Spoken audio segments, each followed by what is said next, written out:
Tahun 2025 yang bakal melabuhkan tirai telah memperlihatkan kepelbagaian trend terutama dalam segmen kecantikan, gaya dan warna yang menjadi ikutan ramai.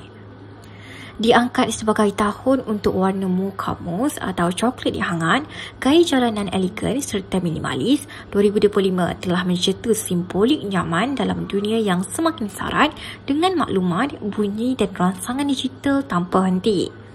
Tahun 2026 pula bakal meneruskan aliran tersebut dengan beberapa ramalan.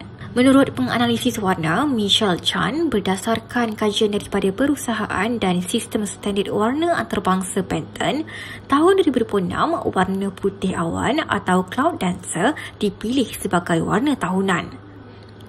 Tambahnya, warna ini melambangkan ketenangan emosi, imajinasi dan keperluan manusia moden untuk kembali mendengar suara dalaman sendiri. Kongsinya, Cloud Dancer hadir sebagai simbol keinginan kolektif untuk senyap, refleksi dan keseimbangan. Pemilihan warna ini bukan dibuat secara rawak, sebaliknya hasil pemerhatian mendalam pasukan pakar warna global Pantone yang menilai perubahan teknologi, nilai sosial, trend seni serta sentimen dunia.